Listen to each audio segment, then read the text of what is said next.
Bismillahirrahmanirrahim. Assalamualaikum warahmatullahi wabarakatuh. Innal hamdalillah nahmaduhu wa nasta'inuhu wa nastaghfiruhu wa natubu ilaih. Sesungguhnya segala kepujian, kemuliaan, kesempurnaan hanya milik Allah.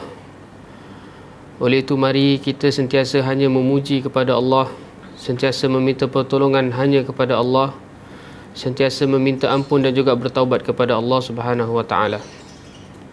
Wa na'udzu billahi min syururi anfusina wa min sayyiati a'malina, dan juga sentiasa kita berlindung kepada Allah Subhanahu wa taala dari keburukan hawa nafsu kita dan kejahatan tingkah laku kita. May yahdihillahu fala mudhillalah wa may yudlilhu fala hadiyalah. Kerana barang siapa yang telah Allah berikan taufik hidayah, maka tiada siapa yang mampu untuk menyesatkannya. Begitu juga barang siapa yang telah Allah sesatkan, maka tiada siapa yang mampu untuk memberinya taufik hidayah. Asyhadu an la ilaha illallah wahdahu la syarikalah wa asyhadu anna Muhammadan abduhu wa rasuluhu. Aku bersaksi bahawa tiada ilah Tuhan yang berhak disembah dengan benar melainkan Allah Subhanahu wa taala semata, tiada sekutu baginya. Dan aku bersaksi bahawa Nabi Muhammad sallallahu alaihi wasallam merupakan hamba dan pesuruh Allah. Qala Allah tabaraka wa ta'ala, ya ayyuhalladzina amanu taqullaha haqqa tuqatih wa la tamutunna illa wa antum muslimun. Allah Subhanahu wa taala mengingatkan, wahai orang-orang yang beriman, bertakwalah kepada Allah dengan sebenar-benarnya takwa. Dan takwa ini harus kita jalankan sampai datang kematian. Sebab tu Allah sebut, jangan kalian mati melainkan dalam keadaan Islam. Itulah istiqamah. Dan Allah juga Subhanahu wa taala mengingatkan, ya ayuhan nas ittaqu rabbakum alladhi khalaqakum min nafsin wahidah wa khalaqa minha zawjaha wa batha minhuma rijalan katsiran wa nisaa wattaqullaha alladhi tasaaluna bihi wal arham innallaha kana 'alaikum raqiba. Allah Subhanahu wa taala mengingatkan lagi, wahai sekalian manusia, bertakwalah kepada pencipta kalian, yang mana dia telah menciptakan kalian dari jiwa yang satu, iaitu Adam. Dan dari jiwa tersebut diciptakan pasangannya, iaitu Hawa. Dan dari keduanya dikembangbiakkan lelaki dan wanita yang ramai, kita semua. Oleh itu bertakwalah kepada Allah, kerana kepada Allah kita saling meminta, dan bertakwalah kepada Allah dalam kita menjalankan hubungan silaturahim sesama kita, kerana Allah Subhanahu wa taala Maha mengawasi. Wa qala ya ayyuhalladzina amanu taqullaha wa qulu qawlan sadida yuslih lakum a'malakum wa yaghfir lakum dhunubakum wa may yuti'illaha wa rasulahu faqad faza fawzan 'azima.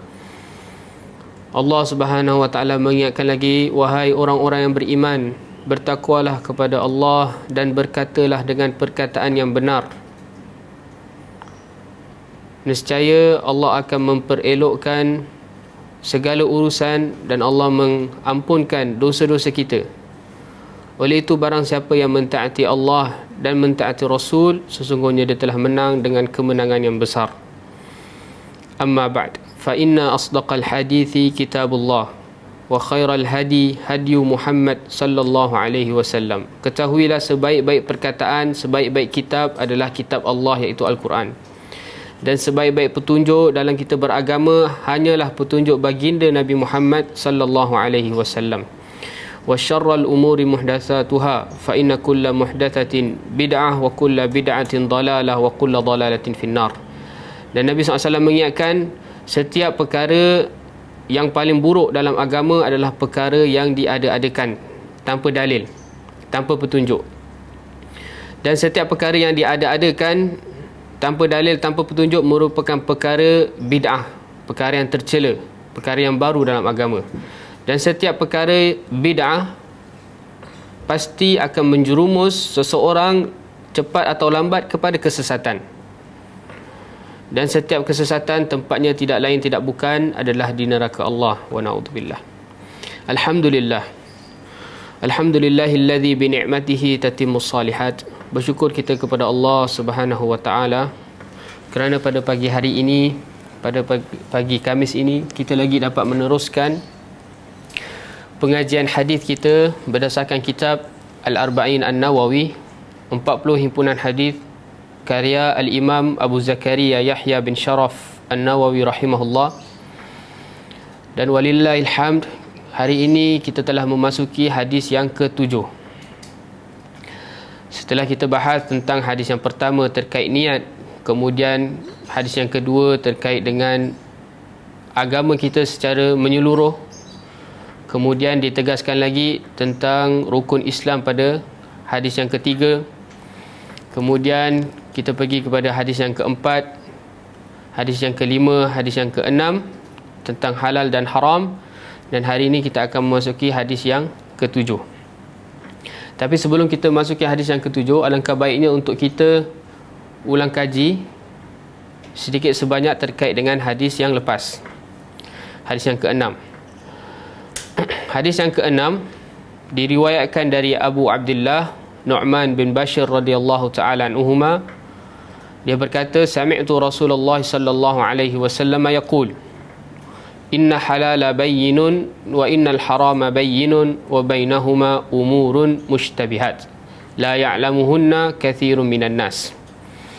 Hadis ini sebagaimana kita tegaskan bahawa ia terkait di antara usul dalam kita beragama, sebagaimana para ulama membahagikan bahawa agama ini terdiri daripada 3 hadis.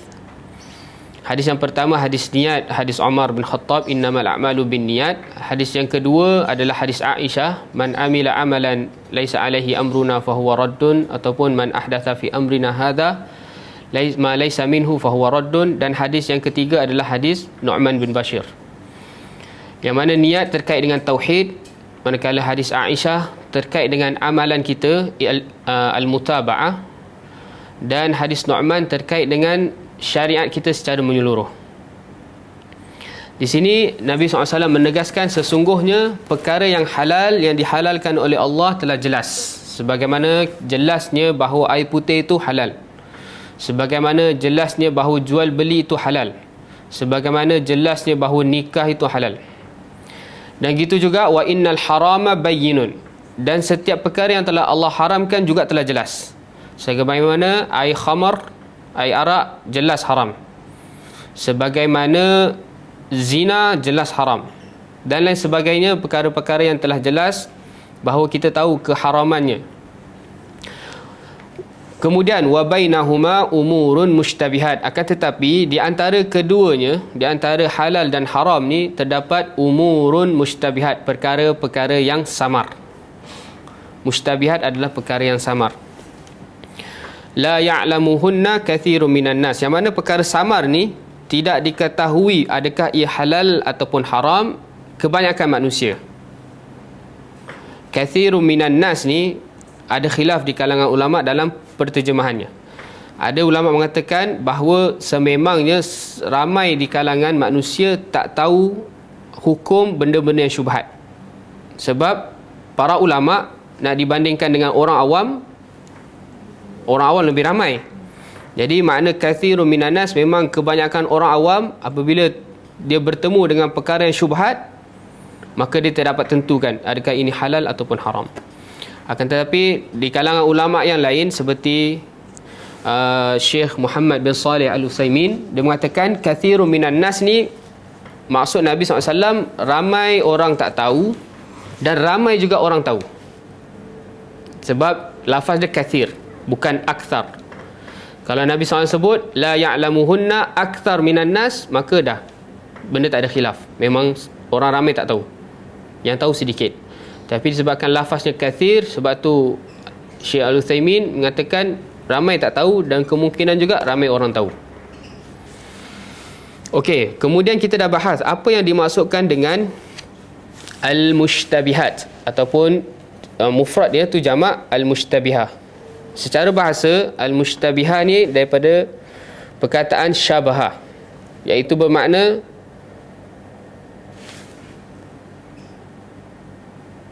syabhu ishtabaha syai'u. Secara bahasa, kalau kita sebut ishtabaha syai'u, telah samar sesuatu perkara, dia membawa makna ikhtalata syai'u ala nadhiri awis sami'i fala yamizu baina hadha wa hadha. Kalau kita sebut samar sesuatu perkara, maka dia membawa makna telah bercampur maklumat bagi orang yang mendengar ataupun melihat, sehingga dia tak dapat membezakan antara benda ni A ataupun benda ni B. Itu yang dimaknakan mushtabihat, samar. Kenapa tidak tak berbezakan? Sebab li'adami ittidah, tidak jelas. Kalau terkait dengan hukum agama, sememangnya ia tidak jelas dari segi dalil.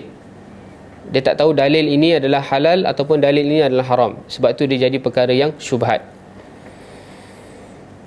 Kemudian kita tegaskan bahawa perkara syubhat ataupun kalimat syubhat secara bahasa, dia membawa makna kata lawan bagi al-muhkam, al-ihkam, sesuatu yang pasti, sebagaimana Allah Subhanahu Taala sebut dalam surah Al-Imran ayat 7. Allah sebut di antara dalam Quran ni yang Allah turunkan ada ayat-ayat yang mushtabihat dan ada ayat-ayat yang muhkam.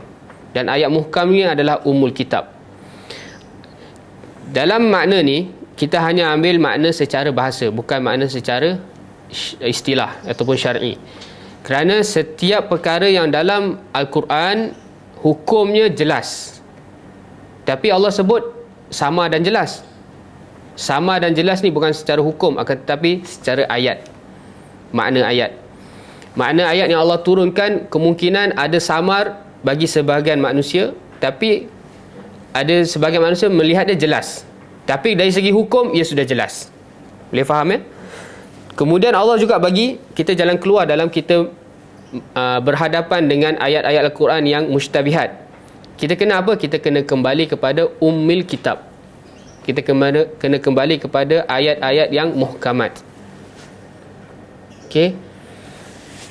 Begitu juga dalam hadis ni, Nabi SAW memberikan kita satu petunjuk cara dalam kita nak menghadapi perkara syariat yang ia terdapat syubhat di dalamnya, yang mana kita tak tahu benda ni halal ke haram, kita nak kena buat apa ni. Dalam hadis ni kita dah menerangkan. Sebab tu hadis ni merupakan usul dalam kita memahami sifat wara'. Apa itu sifat wara'? Zakwan, apa itu sifat wara'?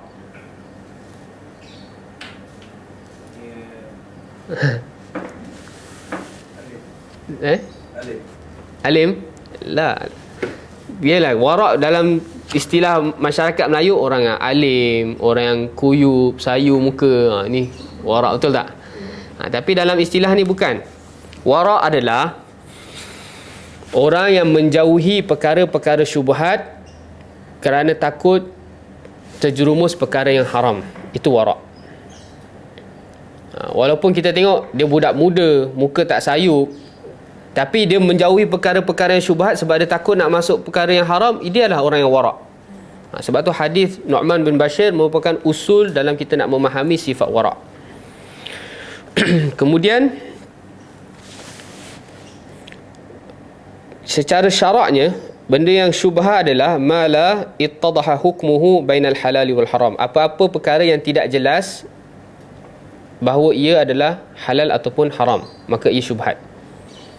Tapi benda yang betul, air putih halal, tak mungkin kalau orang datang syubhat itu was-was. Okey, benda tu was-was. Sebab tu minggu lepas kita ada bangkitkan isu hadiahnya sesembelihan ahlu kitab kepada kita, ataupun kita nak makan sesembelihan ahlu kitab. Secara asalnya kita dah tahu hukum sembelih ahlu kitab adalah halal, jelas. Tak perlu kita syubhat ni, dia sembelih betul tak, dia sebut nama Allah tak, itu was-was. Boleh faham Tetapi benda yang syubhat, memang kita tak tahu dalil yang jelas bahawa perkara ni haram ataupun halal. Dapat bezakan Okay, antara sebab datangnya perkara syubhat ataupun timbulnya syubhat bagi seseorang individu, ada 3 sebab. Yang pertama, adamu ma'rifatid dalil. Dia tak tahu dalil benda tu halal ataupun haram. Adamu ma'rifatul halil, tidak tahu tidak tahu dalil benda tu haram ataupun halal. Itu sebab yang pertama. Sebab yang kedua, adamu ma'rifati hukmi dalil. Tidak tahu hukum dalil tersebut. Dalil ada, tapi dia nak terapkan dalil tu terhadap hukum yang syubhat tu, dia tak tahu. Yang first, dia nak hukum, dia tak tahu dalil. Yang kedua ni, dalil ada, tapi dia tak boleh nak letakkan hukum untuk benda yang tu. Dan yang ketiga, yang paling teruk adalah hawa nafsu. Syubhat boleh timbul daripada hawa nafsu seseorang.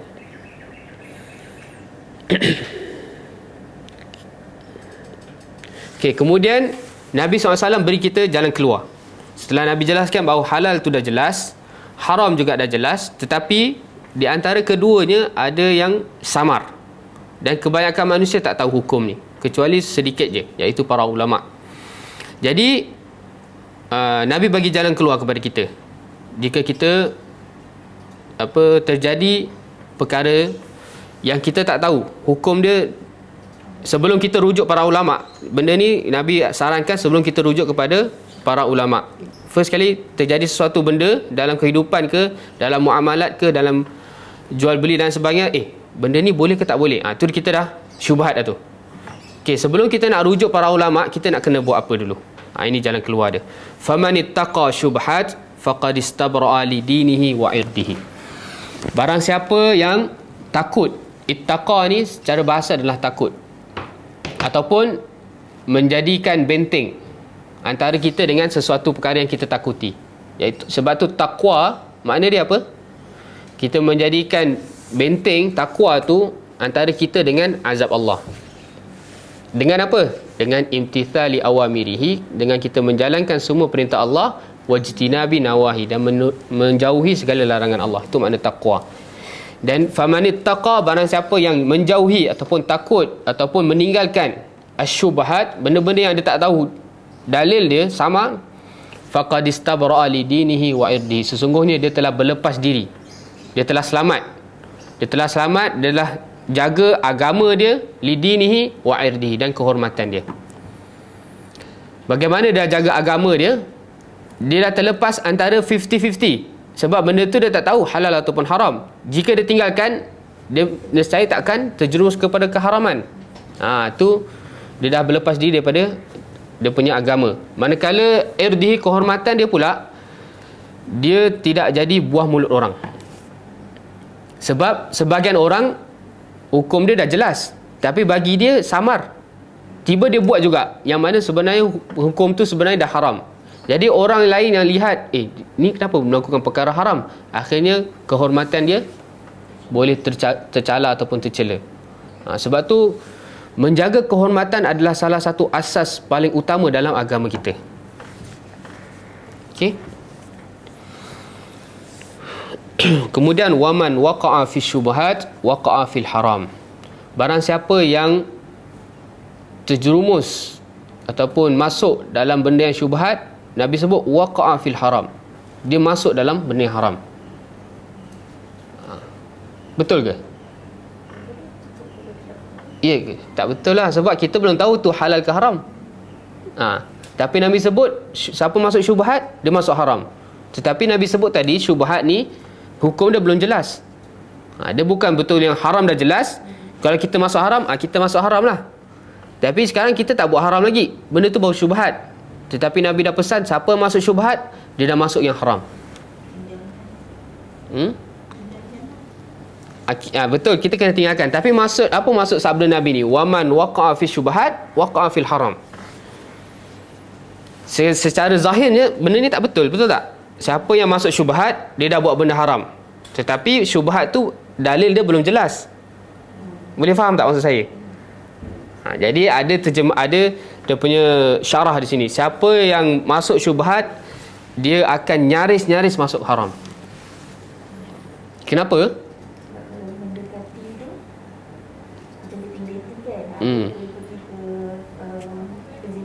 Betul.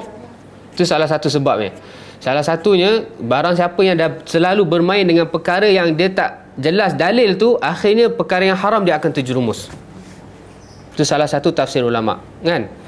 Bila hati dia ni dia tak jaga, benda ni tak jelas halal haram, buat je lah. buat je lah. Akhirnya nanti benda yang betul-betul dah haram pun, buat je lah. Dia akan menjerumus. Itu bahayanya. Tapi yang kedua, kenapa dia terjerumus kepada haram? Kerana asalnya dia tak tahu dalil. Boleh jadi benda tu memang haram, akhirnya dia masuk, dia buat benda yang haram. Jadi sebab tu Nabi SAW ni mempunyai jawami'ul kalim. Jawami'ul kalim ni makna dia apa? Siapa ingat lagi? Kita sebut antara faedah Al-Imam An-Nawawi bawakan hadis dalam Arba'in Nawawi ni, kebanyakan hadisnya semua jawami'ul kalim. Apa yang dimaknakan dengan jawami'ul kalim? Ta'al Giddam Syekh Adam, ya Allah. Sini depan. Tafadhal.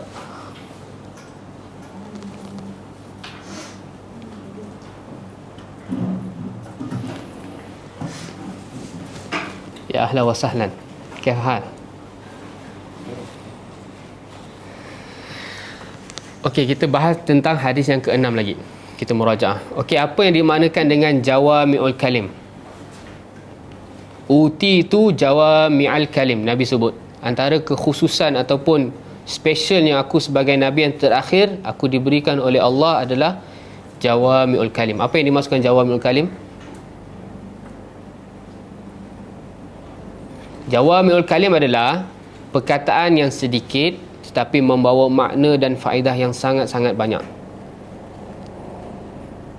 Macam kita sebut ni, waman waqa'a fil syubhat waqa'a fil haram. Dua patah jumlahnya. Waman waqa'a fil syubhat waqa'a fil haram. Tapi membawa makna dua tafsiran, kan, sebagaimana kita bahas tadi.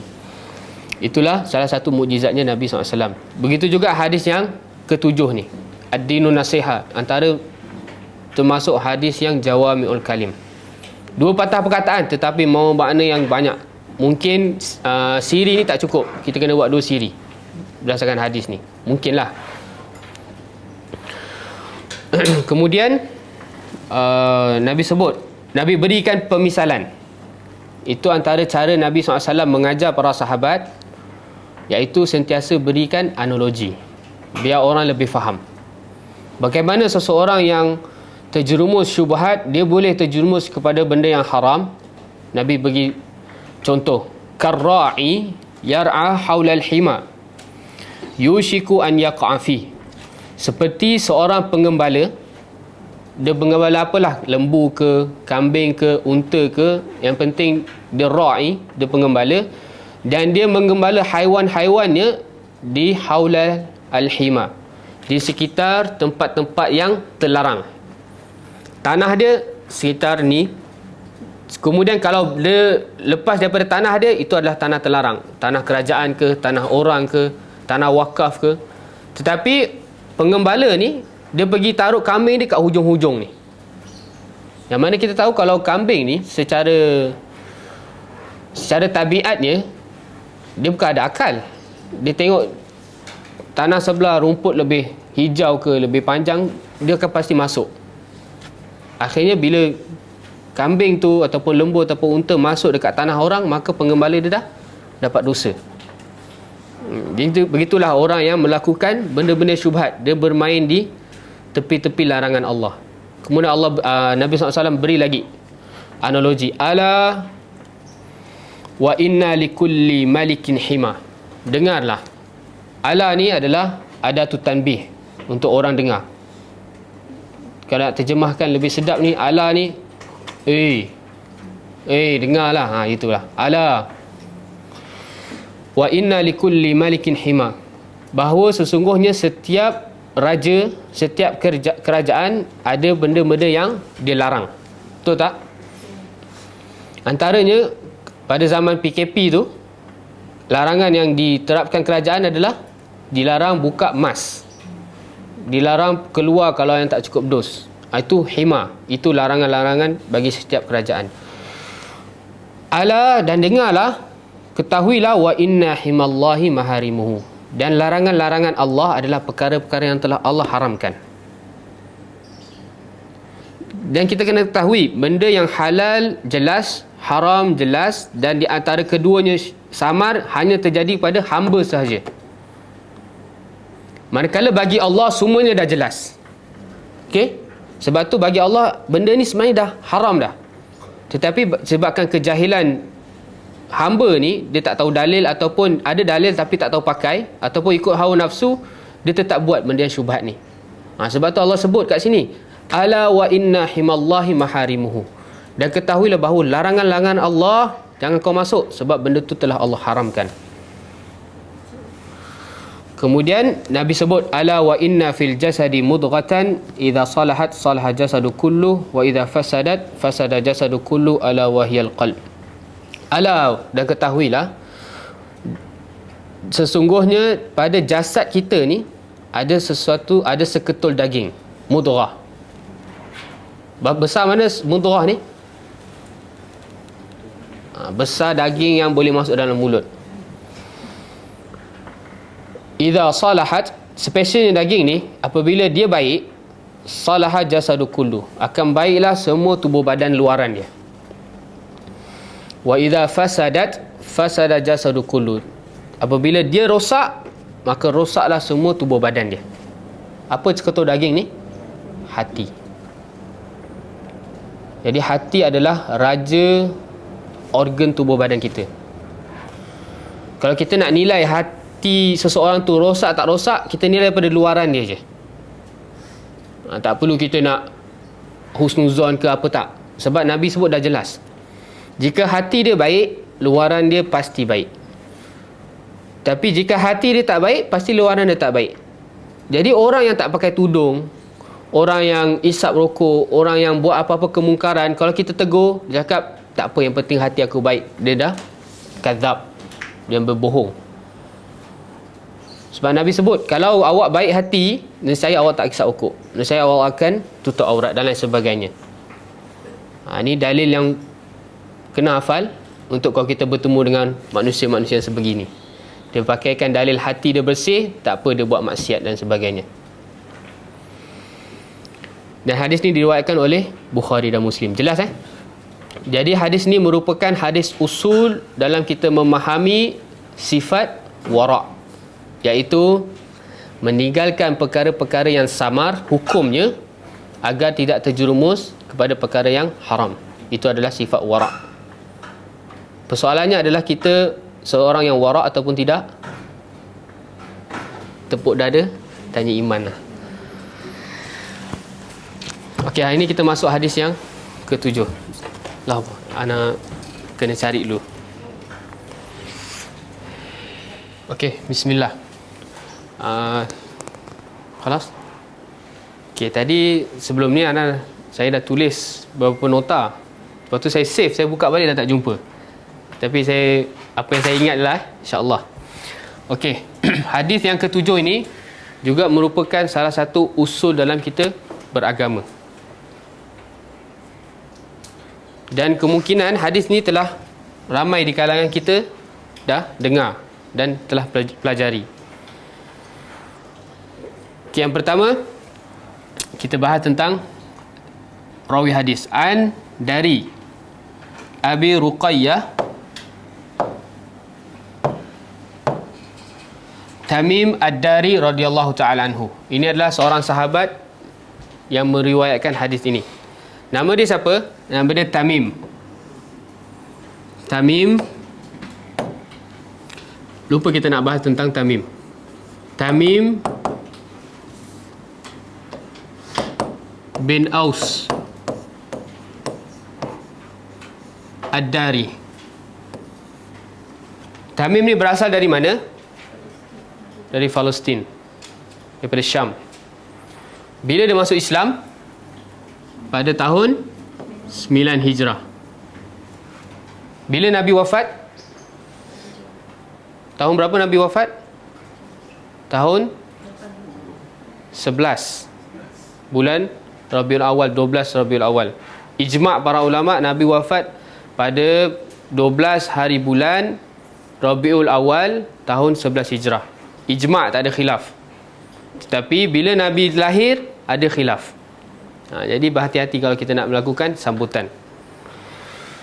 Jadi agak terakhir, waktu terakhir ketika dekatnya kematian Nabi, baru Tamim Ad-Dari ni masuk Islam.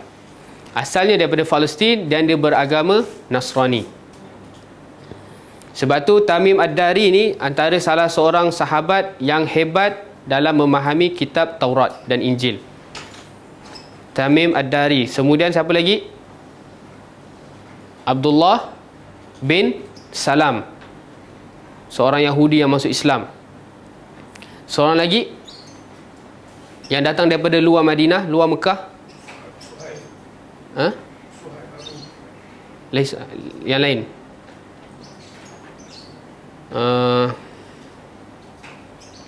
Yang memberikan cadangan dalam peperangan Khandaq siapa? Salman Al-Farisi.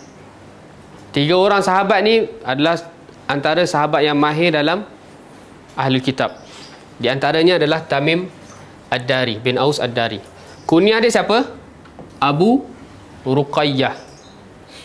Abu Ruqayyah.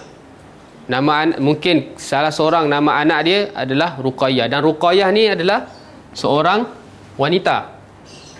Dan membawa faedah juga, dibolehkan kita untuk berkunyah dengan nama anak perempuan kita. Ruqayyah bukan Ruqyah.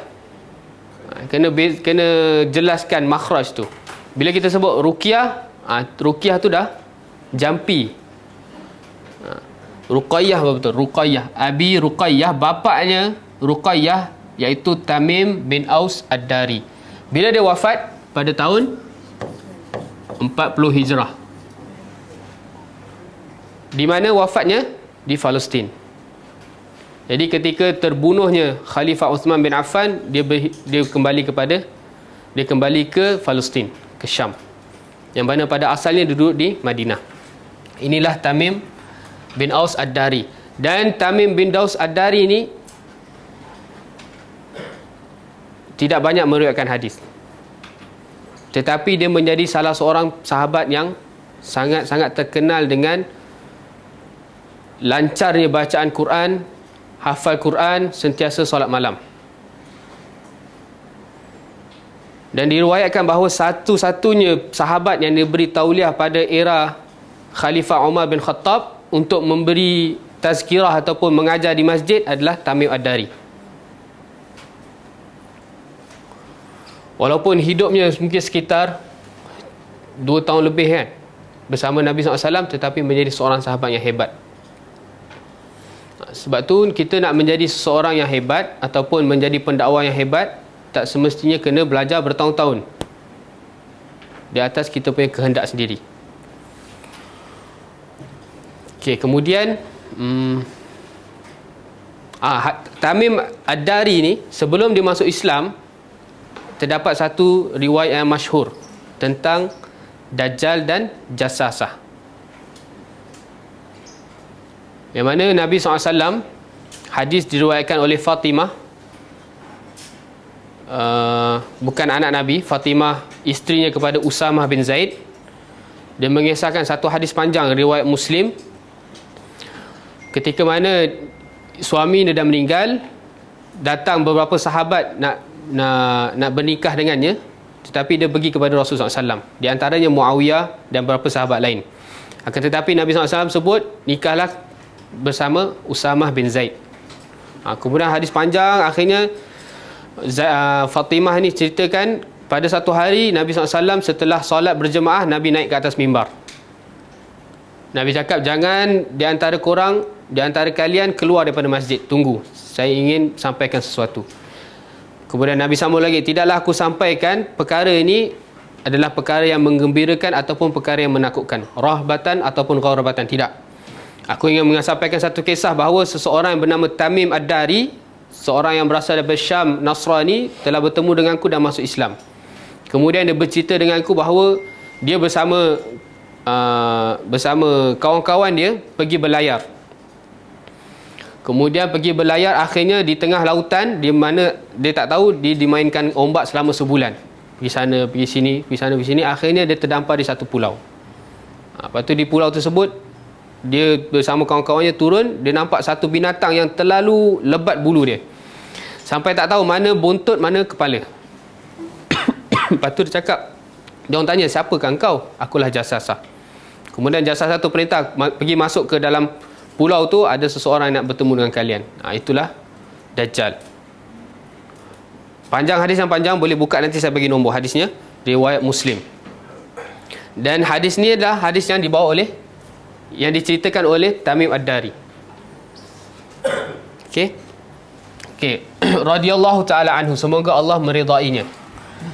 Dia berkata, anna Nabi sallallahu alaihi wasallam, bahawa Nabi sallallahu alaihi wasallam bersabda, qal ad-dinu an-nasihah. Ad-dinu an-nasihah. Dua patah perkataan saja. Ad-dinu an-nasihah. Dan di riwayat lain menyebut bahawa Nabi sebut ad-dinu an-nasihah, ad-dinu an-nasihah, ad-dinu an-nasihah 3 kali.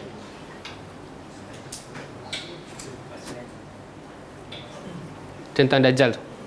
Tentang Dajjal tu hadis riwayat Muslim 2496 7496. Hadis riwayat Muslim nombor 7496. Okey, kita masuk balik pada matan hadis. Riwayat lain menyebut bahawa Nabi sebut sebanyak 3 kali. Qal anna Nabi SAW qal ad-dinun nasihah thalathan. 3 kali. Kemudian jadi perbahasan para ulama. Jikalau satu hadis diriwayatkan kepada kita sebagaimana hadis, salah satunya hadis ad-dinu nasihah ni, anna Nabi SAW qal ad-dinu nasihah thalasan. Nabi SAW sebut agama itu nasihat 3 kali. Kita kena sebut macam ni, ataupun kita kena sebut Nabi SAW sebut agama itu nasihat, agama itu nasihat, agama itu nasihat, sebagaimana yang Nabi sebut. Macam mana? Kita nak sebut Nabi SAW bersabda agama itu nasihat dan Nabi ulang 3 kali, ataupun kita nak sampaikan Nabi SAW sebut agama itu nasihat, agama itu nasihat, agama itu nasihat. Yang mana kita kena buat? Yang pertama atau yang kedua? Faham soalan saya? Kedua. Tapi kebanyakan hadis diriwayatkan dia tak sebut pun 3 kali, dia sebut salasan je.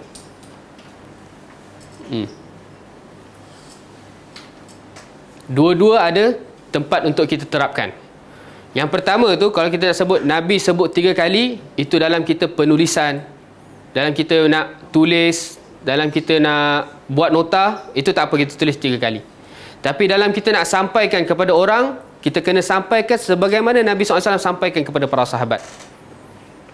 Sebagaimana Nabi SAW sebut ad-dinun nasihah, ad-dinun nasihah, ad-dinun nasihah, itulah kita kena sebut. Yang kita sebut ad-dinun nasihah, Nabi sebut 3 kali. Okay, kita kena tengok tempat yang mana kita nak terapkan. Kalau dalam penulisan tidak masalah, tapi dalam penyampaian kita sampaikan sebagaimana Nabi sampaikan. Itu sebaiknya. Okey. Siapa yang dah dengar hadis ni, ad-dinun nasihah? Siapa yang dah pernah dengar? Semua belum pernah dengar hadis ad-dinun nasihah? Abang dah pernah dengar? Okay, apa yang abang faham tentang hadis ni, ad-dinu an-nasihah? Ha? Kena dakwah. Berkaitan dengan dakwah. Lagi? Adam?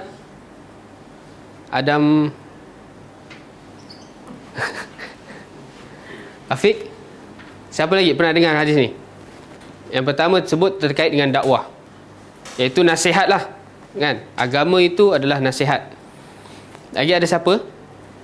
Okey, jika selalu kita sebut bahawa nasihat di sini sebagaimana yang kita faham, kita nasihati orang, bagaimana kita nak nasihat Allah? Kan sebut qulna liman qala lillah. Faham maksud saya? Dalam hadis ni Nabi sebut ad-dinu nasihah. Ad-din, agama itu adalah nasihat. Kemudian para sahabat bertanya, qulna, kami telah bertanya, kami telah berkata, liman ya Rasulullah, nasihat tu untuk siapa? Kemudian Nabi sebut nasihat tu untuk Allah, untuk kitabnya, untuk rasulnya, untuk pemimpin-pemimpin kaum muslimin dan juga orang-orang awam. Kalau kita sebut nasihat di sini sebagai yang mana kita faham istilah Melayu, dakwah, kita nasihat orang, kita beritahu orang tunjuk jalan betul, untuk dua ni tak jadi masalah, betul tak? Nasihat kepada pemimpin, nasihat kepada orang awam. Tapi persoalannya macam mana kita nasihat Allah, nasihat kitab dan nasihat Nabi SAW. Jadi saya nak luruskan pemahaman kat sini. Makna hadis ni bukan tentang dakwah, bukan tentang nasihat yang kita faham dalam istilah Melayu. Okey. An-nasihah di sini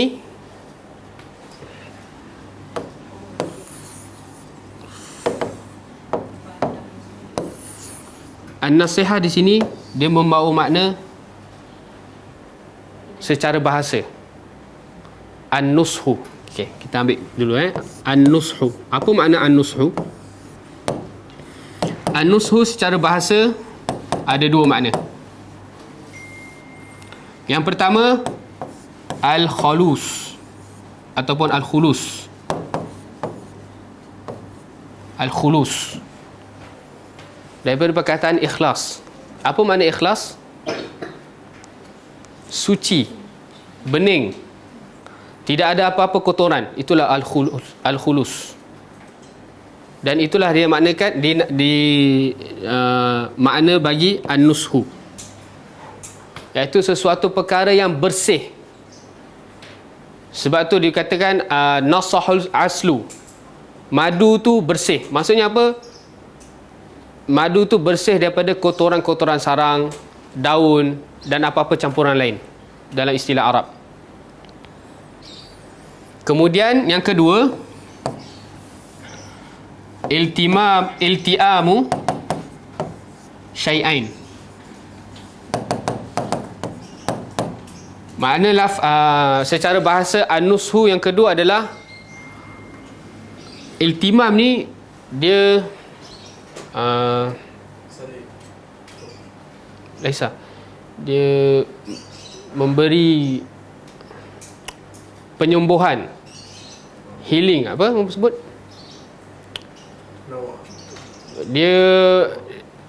dia membaikkan di antara dua pihak.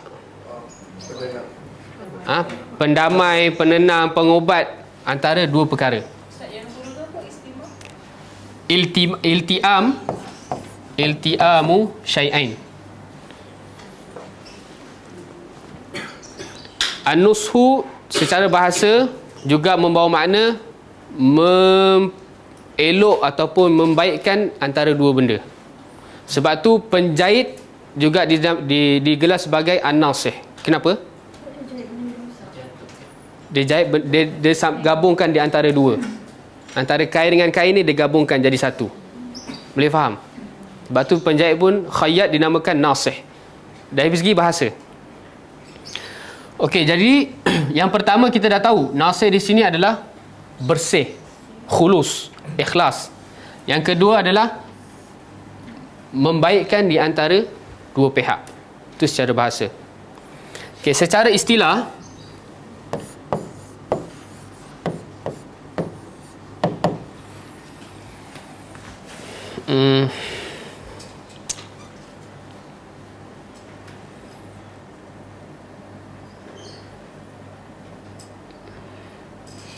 secara istilah saya dah tulis dah tadi. Tadi dah hilang. Tapi saya faham. Saya nak tulis dia punya ni, fikir juga tapi saya terangkan dulu Nasihat secara istilah adalah kemahuan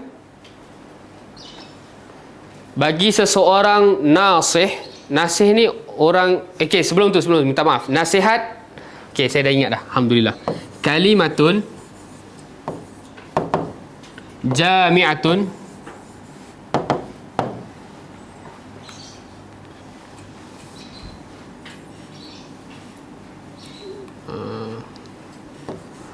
tu'tabaru biha iradatul khair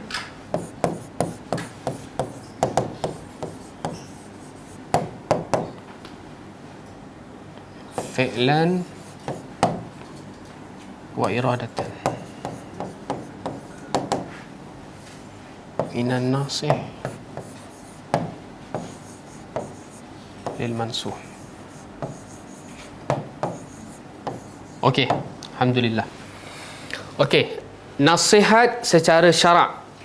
Bila kita sebut nasihat adalah kalimatun jami'atun. Kalimatun di sini jangan kita terjemahkan kalimat. Kalimatun di sini adalah setiap semua perkara. Jami'atun yang mencakupi semua. Maksudnya nasihat ni adalah semua perkara, apa-apa perkara lah.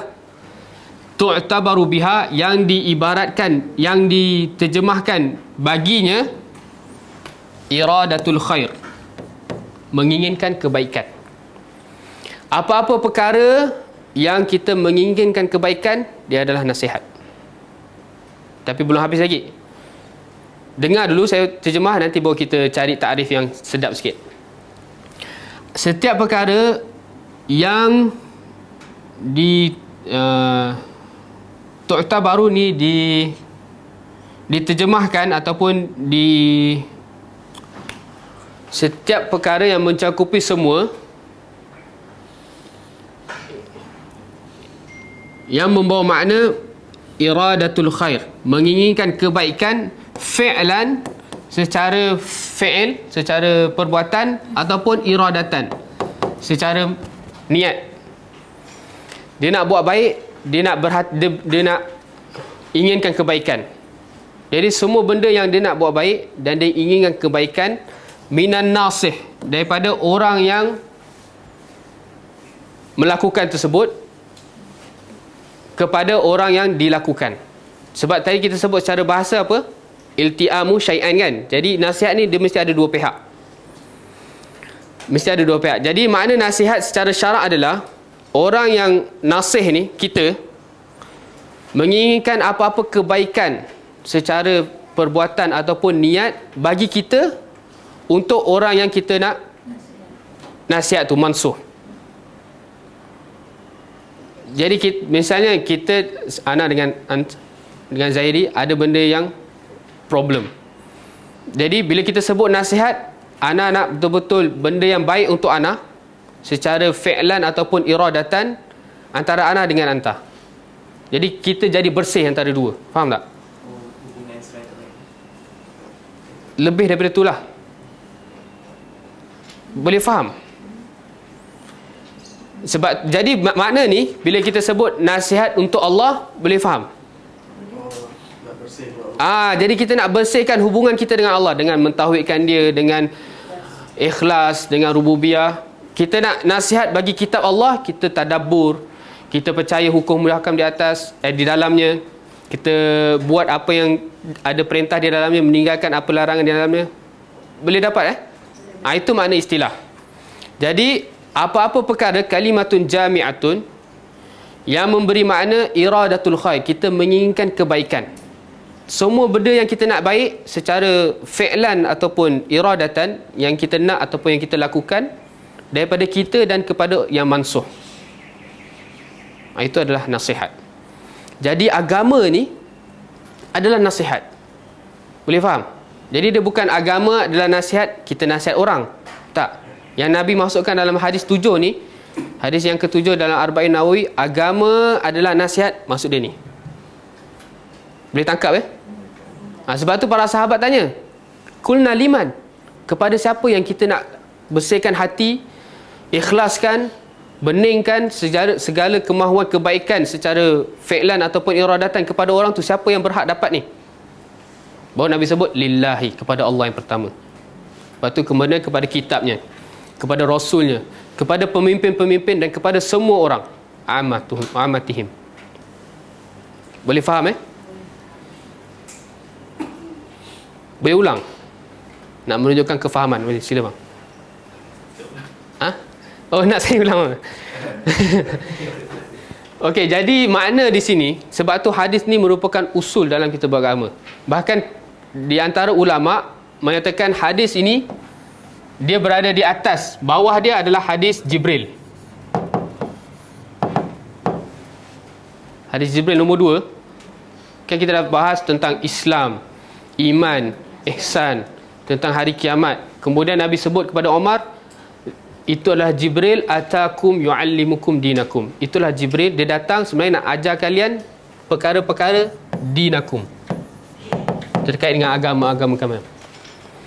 Tetapi dinakum ni dia adalah bawah daripada hadis ad-dinu nasihah.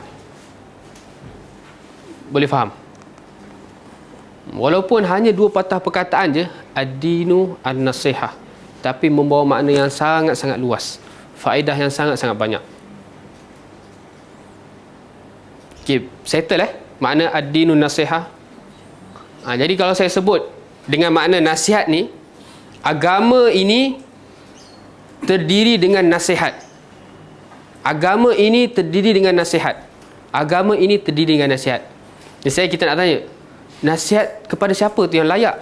Kepada siapa yang kita nak kena bersihkan secara zahir, secara batin, secara perbuatan, secara iradatan, menginginkan segala kebaikan di antara dua tu? Kepada siapa? Sebab tu baru Nabi sebut, qal lillahi, kepada Allah. Itu yang pertama. Okey, yang kita ambil faedah di sini dulu. Qulna liman. Para sahabat bertanya, kepada siapa nasihat itu ya Rasulullah? Apa faedah yang kita boleh dapat daripada perkataan ni, qulna liman? Faedah dia adalah semangatnya para sahabat dalam nak mengetahui sesuatu benda yang baik untuk akhirat dia. Sebab lafaz ad-dinu nasihah, dua-dua makrifah. Kalau kita belajar nahwu, ini adalah mubtada dan ini adalah khabar. Dan dia membawa faedah yufidul hasri.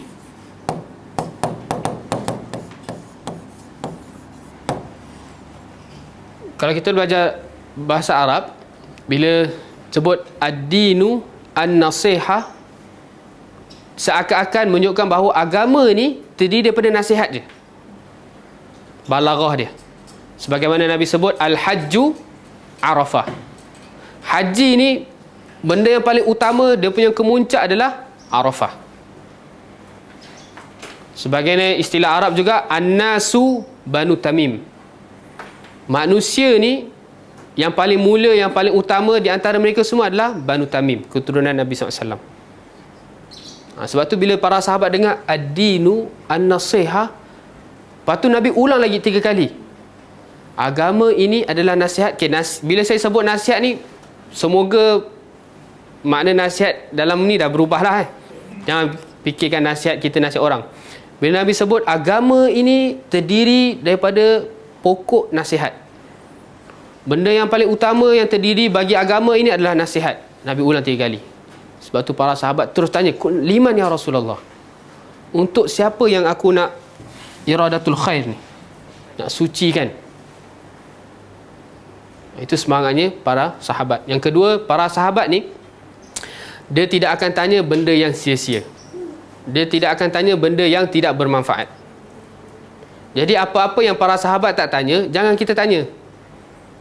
Sebab tu Imam Malik apabila ditanya ketika dia menerangkan ayat Ar-Rahmanu ala arsyistawa, Allah Ar-Rahman beristiwa di atas arsh, seseorang tanya, kaifal stawa?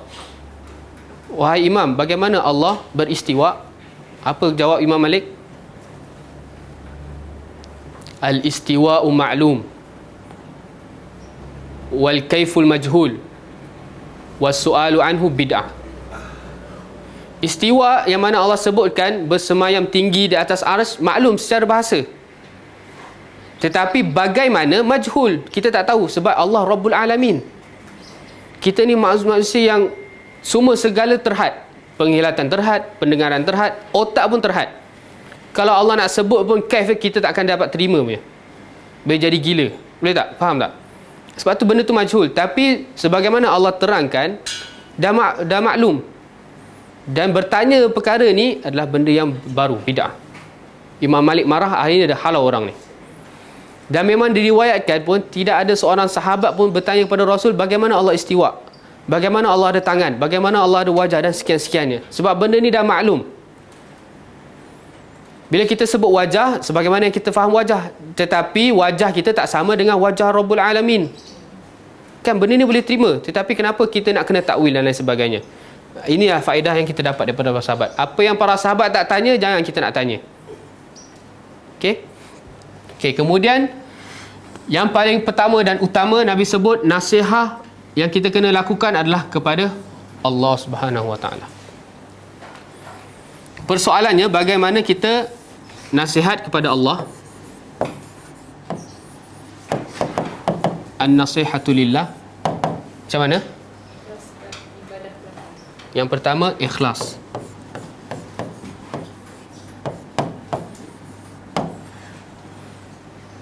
Inilah kemuncak utama bagi seorang hamba kepada Allah. Hak yang paling utama yang dia kena dahulukan, al-ikhlas. Dan yang kedua, at-tauhid.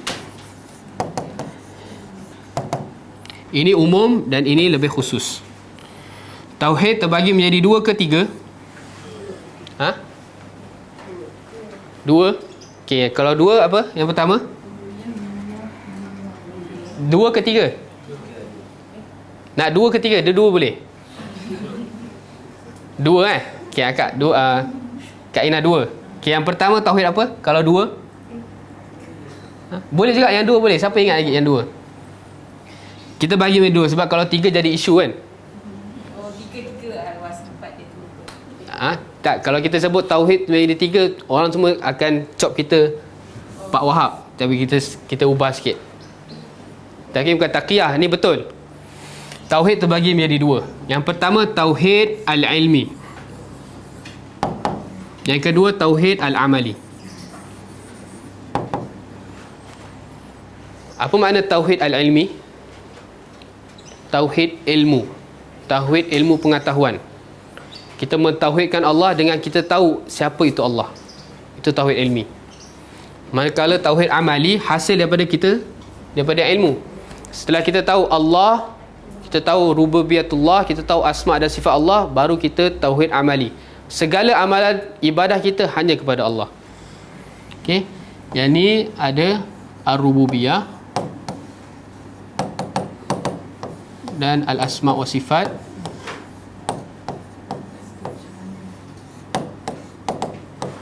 Yang sini al-uluhiyah.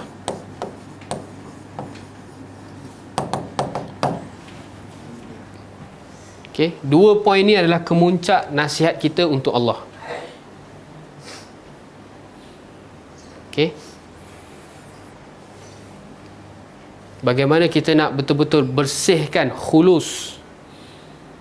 Kita nak menginginkan kebaikan untuk diri kita ni kepada Allah adalah kita dengan ikhlas dan mentauhidkan Allah. Okay, tauhid ar-rububiyah secara ringkas, apa takrif dia? Kita mengesahkan Allah dengan apa makna rububiyah? Raf. Apa makna rububiyah?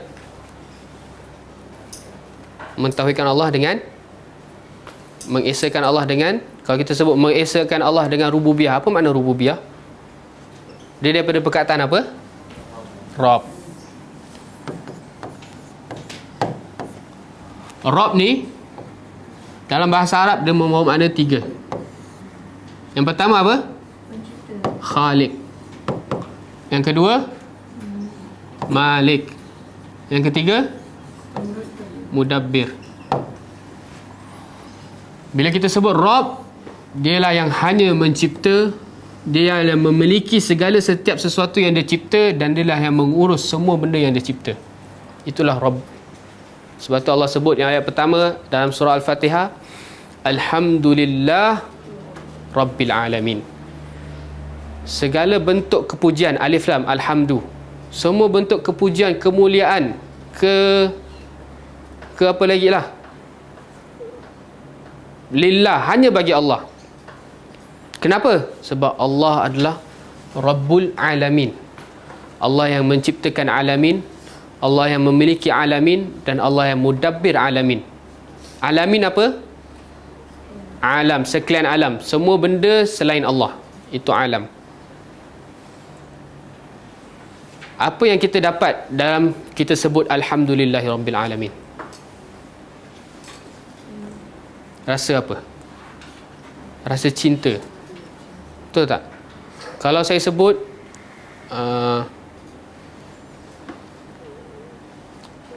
kereta, misalnya anak saya suka kereta Honda, saya sebut kereta Honda ni yang cipta Fulan bin Fulan, dengan keindahan dia, kemewahan dia. Lepas tu dia betul-betul minat kereta ni. Apa yang dia rasa dengan orang yang cipta kereta tu? Dia rasa cinta, betul tak? Begitu juga kita, bila kita sebut Alhamdulillahirabbil alamin walillahil mathalul a'la, bila kita sebut segala puji bagi Allah, Tuhan yang mencipta, yang memiliki, yang mentadbir seluruh alam, maka baju yang kita pakai ni adalah ciptaan Allah. Kelas yang kita datang ni atas daripada Allah yang menguruskan. Kita ni semua milik Allah. Jadi kita kena rasa apa? Hadirkan rasa cinta tu, baru kita dapat solat yang khusyuk. Bila kita sebut satu perkataan, sebab tu Allah balas apa ketika kita sebut Alhamdulillahirabbil alamin? Hamba-Ku telah memujiku. Okey.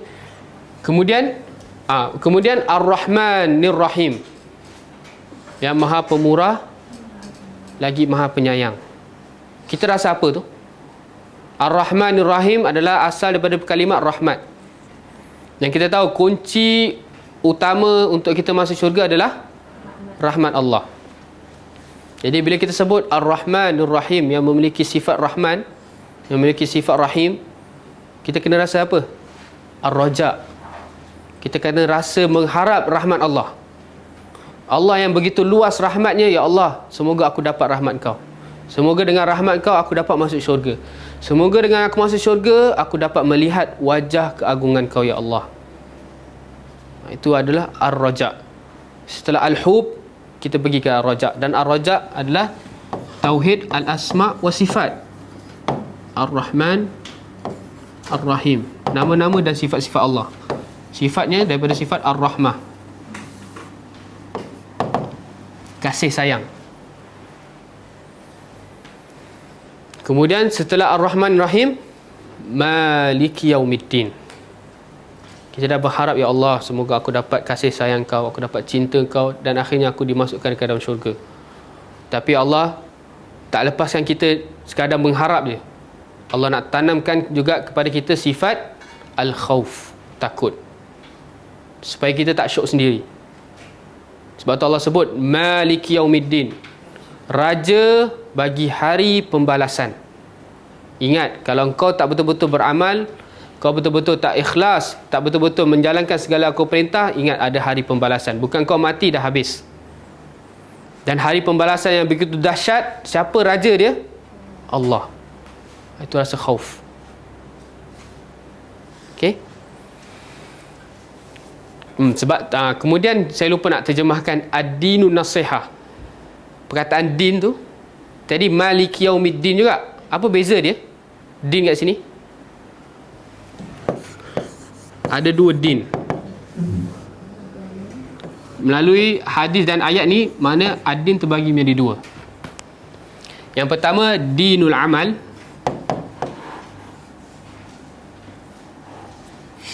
yang ketiga dinul jaza. Din, bila kita sebut din, kita kena tengok konteks ayat dia. Okey? Jangan kita terjemahkan ad-din nasihat, hari pembalasan adalah nasihat. Tak tepat. Sebab tu din terbagi menjadi dua. Bila kita sebut ad-din, kita kena kemungkinan dinul amal, iaitu Islam, ataupun dinul jaza, yaumul hisab, ataupun yaumul qiyamah. Okey? Okey, kita kembali kepada nasihatulillah. Kemudian setelah kita dah betul-betul beriman dengan sifat rububiyatullah, dan kita dah kenal nama-nama Allah yang sangat indah, kita dah sebut Alhamdulillahirabbil alamin, Ar-Rahmanir Rahim, Maliki Yaumiddin. Apa yang kita kena buat? Iyyaka na'budu wa iyyaka nasta'in. Ni al-uluhiyah. Hanya kepada Engkau, ya Allah, kami beribadah, kami sembah, kami bertawakal, kami sembelih, kami solat, kami tawaf, dan semua benda ibadah hanya kepada Engkau, ya Allah. Ini adalah tauhid al-uluhiyah. dan hanya kepada Engkau kami meminta pertolongan. Sebab dalam kita nak beribadah tu, dan kita nak menjadi orang yang bertakwa, sangat-sangat berat. Dan kepada Allah lah kita minta pertolongan. Settle dalam kita nak mengenal Allah. Senang tak? Mudah tak kita nak mengenal Allah? Mudah ke susah? Ha? Macam susah tak ada suara pun. Mudah Okey, terangkan balik. Sangat-sangat mudah. Jadi benda yang paling asas untuk kita masuk syurga, pasti benda tu sangat-sangat mudah. Dan pasti benda tu boleh diterima dari semua peringkat umur, untuk dia memahami. Tak ada istilah dalam kita nak mengenal Allah, belum sampai seru, belum sampai ilmu dia, nanti tahu, kena belajar lagi, kena benda ni rahsia, tak boleh tahu, kau tahu boleh jadi gila dan sebagainya. Itu semua orang-orang yang syaitan. Betul.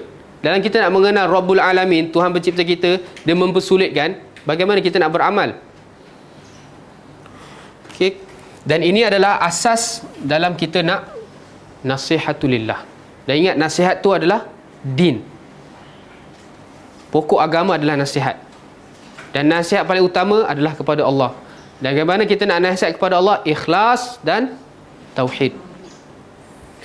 Okey, kemudian yang kedua, setelah lillah wali kitabihi, dan kepada kitabnya. Hi ni kembali kepada siapa? Li ni kepada, li plus kitab plus huwa, kan? Li kitabihi. Huwa ni kembali kepada siapa? Kembali kepada Allah. Yang pertama, nasihat kepada Allah dengan mentauhidkan, dengan mengikhlaskan setiap perbuatan, dengan kita meyakini Allah sebagai Rabbul Alamin. Kita meyakini nama-nama dan sifat Allah yang sangat-sangat mulia dan tinggi, dan kita beribadah hanya kepada Allah. Itu nasihat kita kepada Allah. Kemudian nasihat kita kepada Al-Quran, apa dia?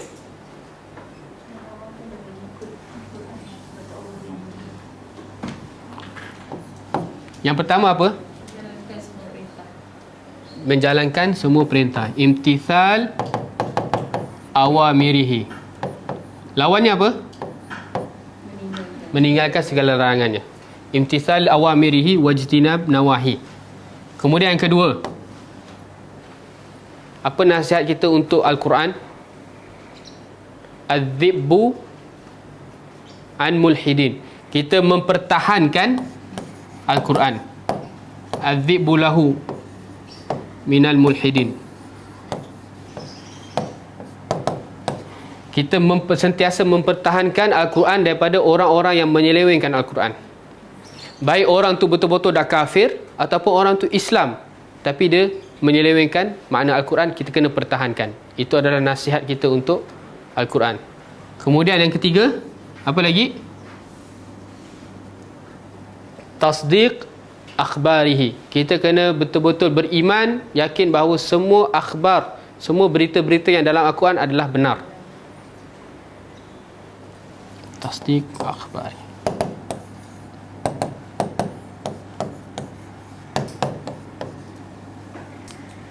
Kemudian lagi, beriman bahawa Al-Quran itu adalah kalamullah, adalah perkataan Allah, haqiqatan, sautan wa harfan. Al-Quran yang ada di antara kita ni, baina yadayina ni, adalah perkataan Allah secara huruf, makna, suara, semua daripada Allah, secara hakikat. Okey, itu adalah pemahaman Ahlus Sunnah wal Jamaah, yang mana Allah sampaikan kepada Jibril, akhirnya Jibril sampaikan kepada Nabi Muhammad. Dia bukan kata-kata hati yang akhirnya tiba-tiba Jibril dia dapat. Tak, Allah sebut Qul huwallahu ahad. Perkataan ni sampai ke Jibril, Jibril sampaikan kepada Nabi Muhammad, dan akhirnya sampai kepada kita.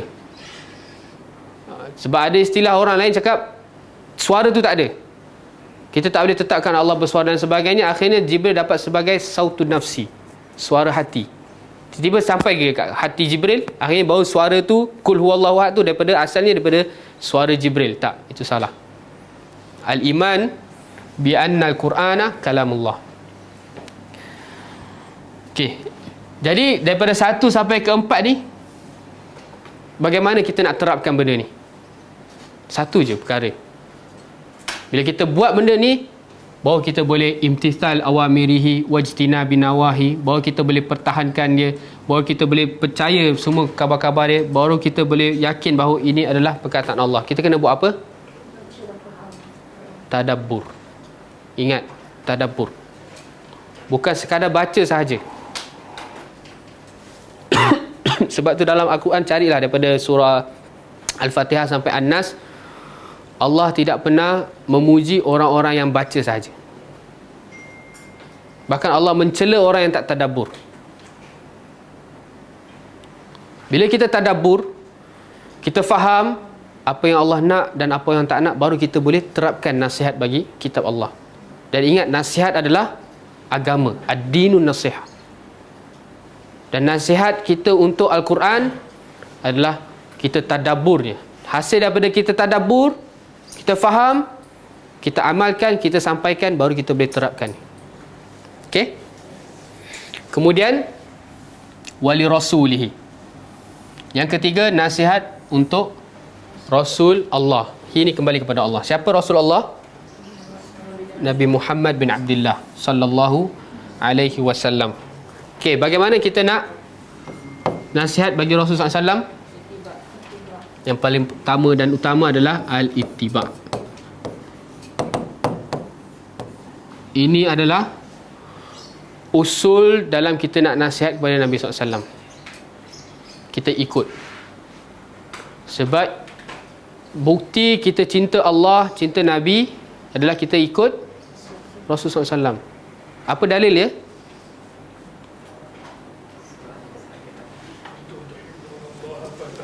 Kuntum tuhibbunallaha fattabi'uni yuhibbukumullah.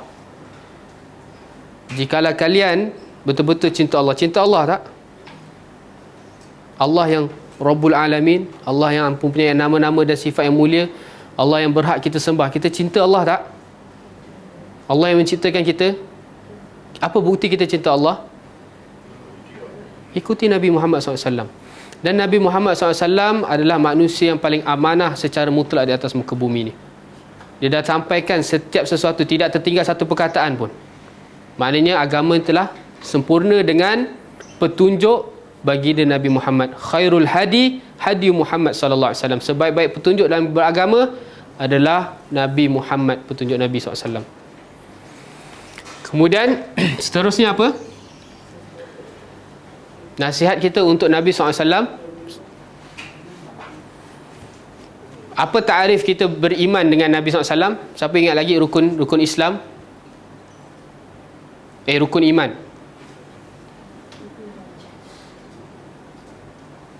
Rukun Islam. Syahadat. Apa makna syahadat? Wa asyhadu anna Muhammad Rasulullah. Tasdiquhu fi ma akhbar.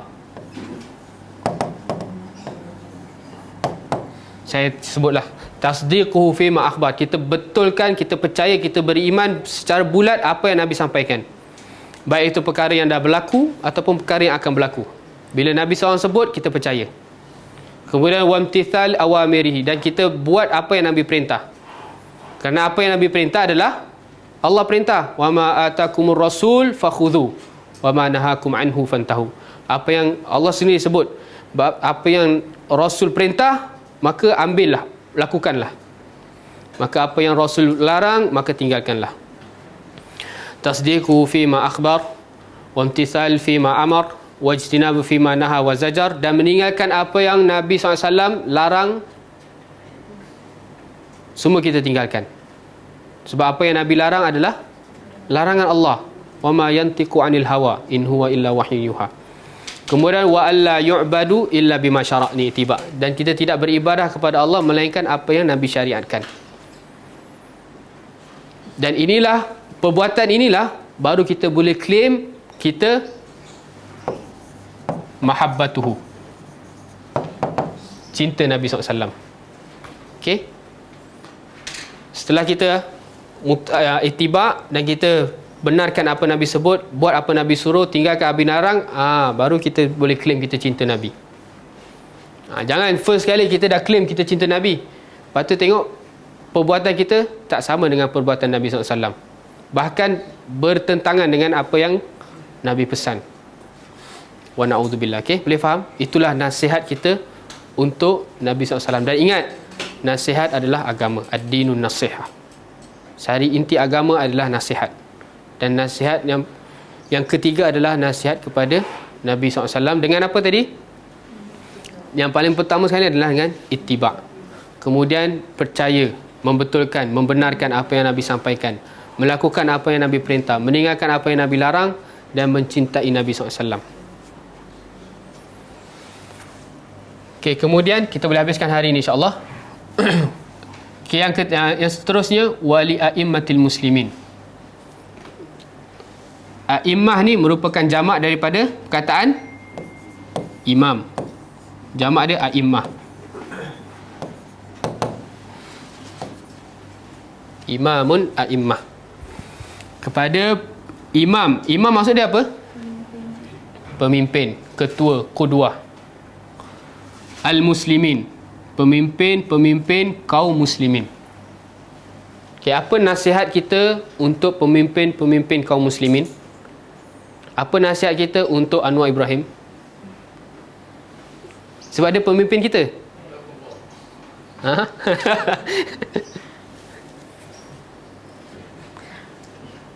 Okay, perbahasan dia agak panjang di sini. A'immah ni pun sendiri ada khilaf di kalangan ulama. Ada yang mengatakan dia membawa makna umara, ada yang mengatakan ia membawa makna ulama. Saya rasa kita ambil minggu hadapan insya-Allah. Sebab saya punya tulisan pun dah hilang. Jadi sayang kalau saya tak terangkan satu-satu insya-Allah. Wallahu taala alam. Faham tak? Ha? Okey.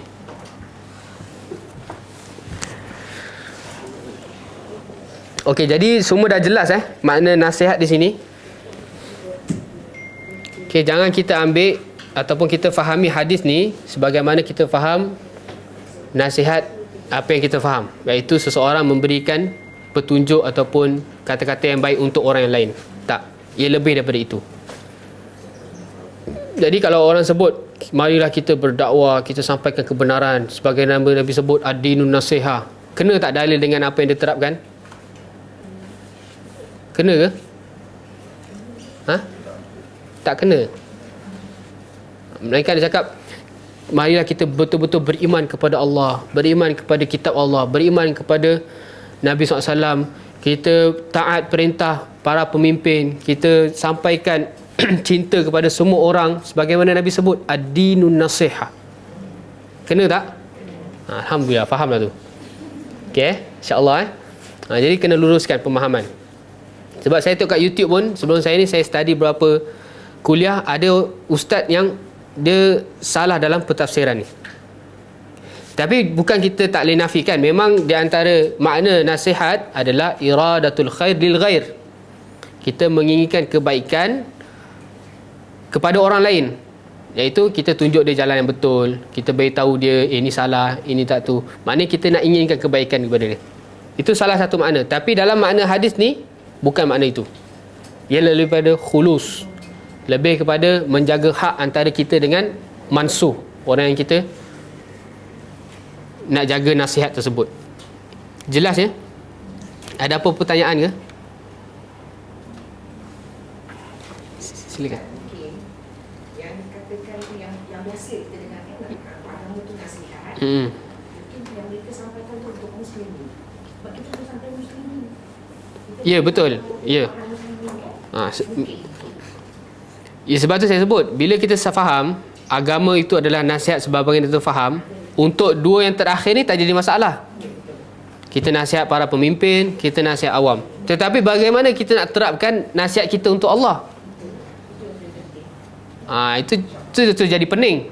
Sebab tu kita kena betulkan pemahaman ni. Okey, bagaimana kita, takkan kita nak Allah, saya nasihatkan. Takkan macam tu. Tak. Cara kita nak nasihatkan, kita nak menginginkan kebaikan untuk diri kita dengan Allah, nak betul-betul khulus, beningkan segala hubungan kita dengan Allah adalah kita, yang cara kita faham, kita belajar tadi. Sebab tu ad-dinu an-nasihah. Sangat jelas baru pun kita faham, baru kena. Oh, sebab tu para sahabat bertanya, liman, untuk siapa yang kita nak buat nasihat ni? Sebab tu Nabi beri urutan yang sempurna. Wallahu ta'ala alam. Jadi insya-Allah minggu depan kita akan sambung dua yang terakhir, pemimpin-pemimpin kaum muslimin dan juga amatihim, orang-orang selain pemimpin. Bagaimana nasihat kita untuk mereka. Kita tutup majlis kita dengan tasbih kafarah. Subhanakallahumma wa bihamdik, asyhadu an la ilaha illa ant, astaghfiruka wa atubu ilaik. Assalamualaikum warahmatullahi wabarakatuh. كتاب الله ترق جنانه وتنل